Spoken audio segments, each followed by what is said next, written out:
Hey friends, Pastor Chuck Blair here. Great to have you joining me this morning. And today we carry on with our look at sort of some of the foibles of the human condition, taking a look at it through the lens of these three brothers in the Bible, Shem, Ham, and Japheth, and looking at the one brother who really didn't get it, Ham. And it's this idea that this is all picturing parts of us. And as I keep on reiterating, I think importantly reiterating is the idea that this is not to be used as judgment of other people. This is really where we get a chance to look at ourselves and be like, oh yeah, I get when I do that. And it's just like I really want to stress how important I think it is to have a little humor around that, because it is funny, and it is the human condition, and we can look at ourselves, and I think the more lightly we take ourselves with these things, probably the better off we're going to be, and the easier it'll be to shake some of these bad habits. So what is this bad habit? Well, the bad habit we're looking at today is when we are sure the world is conspiring against us. We're sure the world is against us. We're sure there's a conspiracy where all the world is now pointed against us. And it has times where it feels that way. I imagine for most of us, we've had moments like that. Maybe some of us have had seasons that felt like that. And ready for this? It may have felt that way for good cause. It really may have been a number of forces aligned out there in the world, and it just felt we could never get a break. That's what I want to talk about today, and how maybe we can flip a little bit of our mentality around it. Now, first off, looking at what the problem is, this is how Emanuel Swedenborg talks about it. He says, this ham kind of part of us, this again, is separated faith from loving kindness. Loving kindness is no longer part of the equation.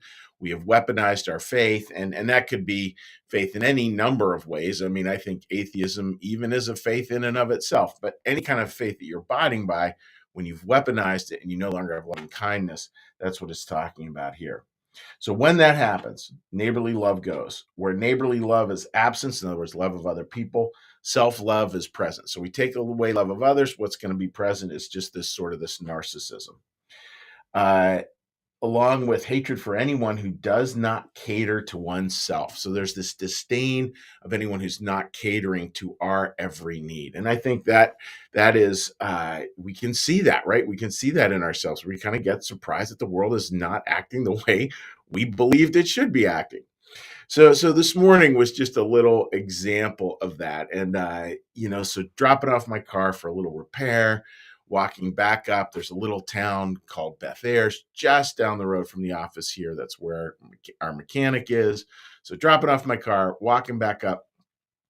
And as I'm walking back up the big hill, back up to this little town where our office is, the town of Bernathen, Pennsylvania, the traffic is all backed up as it always is on the road because of rush hour. And there's a guy just beeping and beeping and beeping and beeping. And the traffic's at a standstill. Like, there really is no one's doing anything wrong. It's just traffic is at a standstill.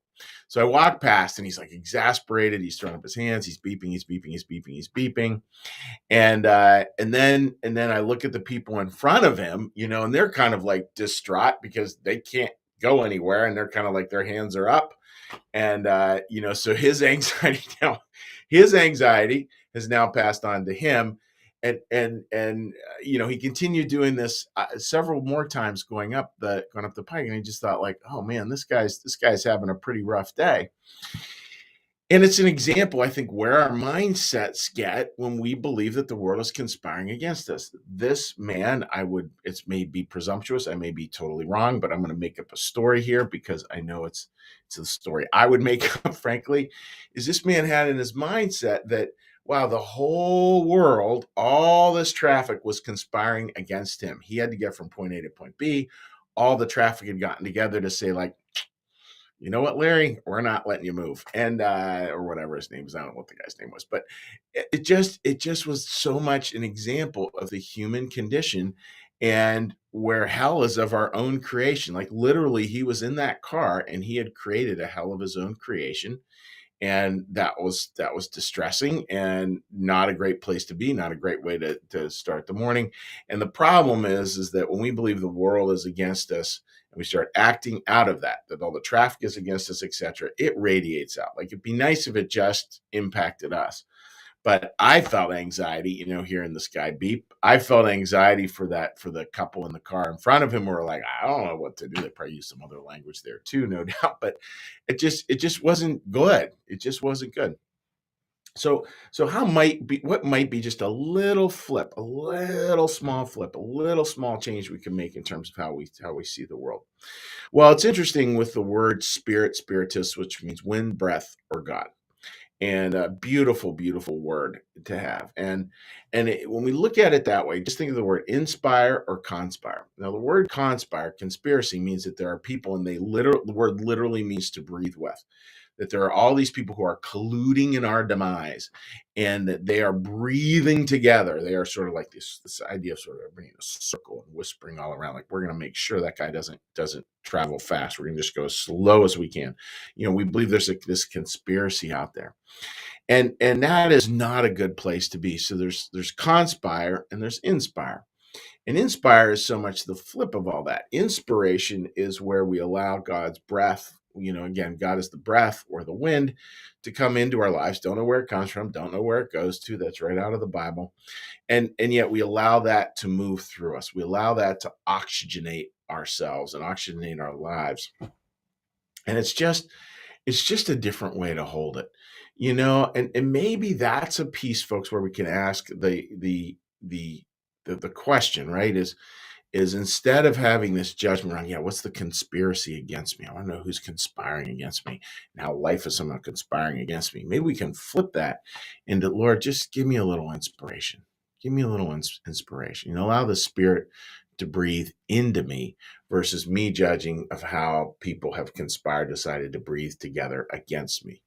That's much healthier place to be in the world. And do people sometimes have conspiracies against other people?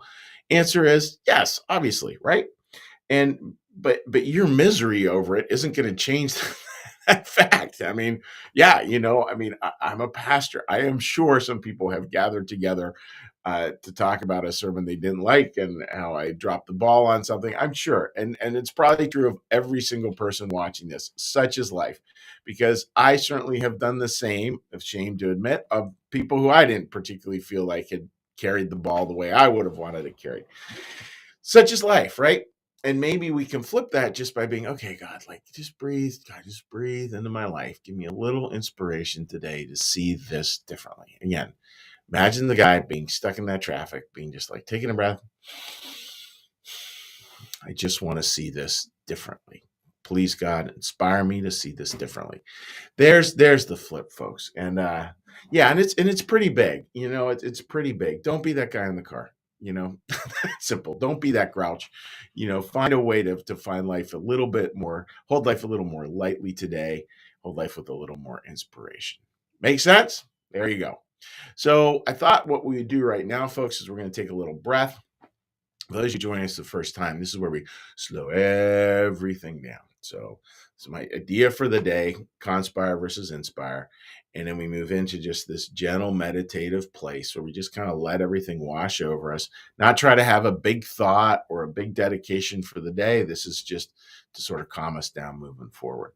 So with that, friends, we're going to start with a prayer bell. This is what a prayer bell looks like for you who've never seen one. And I ring it, and you just listen until the bell ends. And then we will go into our meditation. Then we will go into a prayer. Then we'll go into a blessing. We'll say hi to folks on social media. So with that, friends, let's get a little breath.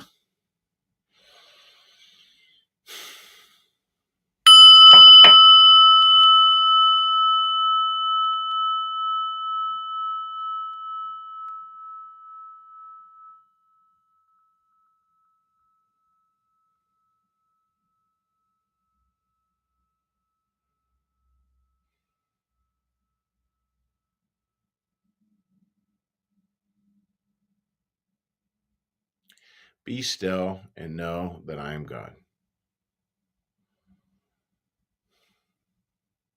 Be still and know that I am. Be still and know that I.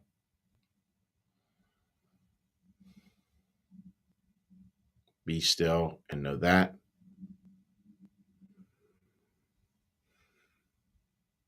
Be still and know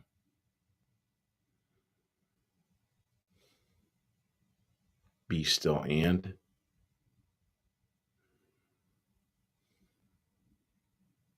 be still.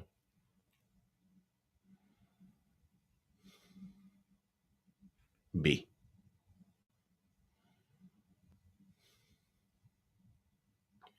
Our Father, who art in the heavens, hallowed be thy name. Thy kingdom come, thy will be done, as in heaven, so upon the earth. Give us this day our daily bread, and forgive us our debts, as we also forgive our debtors. And lead us not into temptation, but deliver us from evil. For thine is the kingdom, and the power, and the glory forever. Amen. May the Lord bless you and keep you. May the Lord make his face to shine upon you and be gracious unto you. May the Lord lift up his countenance upon you, bring you peace, and bring you home. Amen. All right, dear friends, let's give a little cheery hello to folks here on Facebook. And again, I hope you have a beautiful day ahead for yourselves. All right, comments here.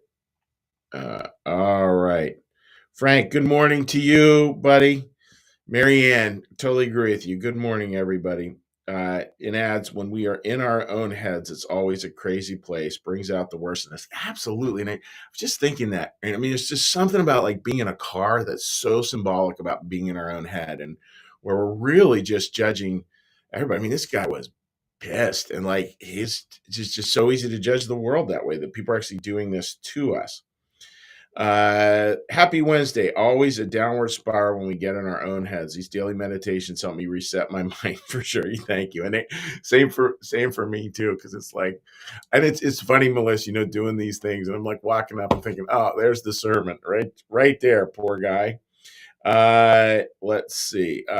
Many times I am in traffic. I think God is slowing me down for a reason that I'm not aware of, but it is for my well-being. Yeah, and I remember, Marianne, like getting the shift for me with traffic was not that I'm late, but that the shift to just, oh, I'm just waiting.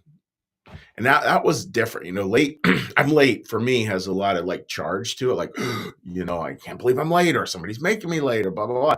And then just the shift, no, I'm just waiting. Let me see. Shannon, my Texas buddy. Great to see you joining us this morning, Shannon.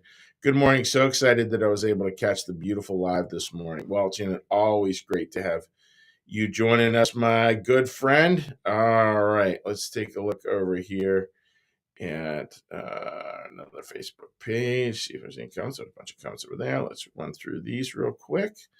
All right, Martha. Good morning to you, my friend. Marcus, good morning and great advice. Well, thank you, Marcus. I think I think we all could use these reminders, right? Susan writes, good morning. Hoping for warmer weather soon. When someone is aggravated on the road, I say a prayer for them, asking God to be with them. It helps me stay calm, and I hope it helps them too. Yeah, and I was thinking a little bit about that, Susan. And part of it is we never know. Like part of me was like, oh yeah, this guy's agitated. Maybe he's gonna go visit a sick parent or something. I don't know. The agitation, my judgment, lasted a little longer than it should have. And the important check is that we don't know what's going on in that guy's life. That is for sure. Linda writes, good morning, and good morning to you, Linda. Sherry writes, my reaction to people like Larry is, what is his problem? God, I hope his day goes better. Wishing you all a good one too. Right? It's so true. Like just wishing him a better day. And Mary writes, the traffic jam is not all about me. When the ego is the driving force, the whole world is against us. And it's true, right? And anytime we hold the whole world against us, you can just know the ego's in charge. I mean, I think there's many markers when our ego is in charge, and one of them is that belief the whole world is against us, which just isn't true. It's that age-old saying. It's a little mini sermon in and of itself. Most people think a lot less about us than we think they're thinking about us, and that's just true. We're all just here doing the best we can, right? So folks, may you have a beautiful day. God bless. Take care. Bye-bye.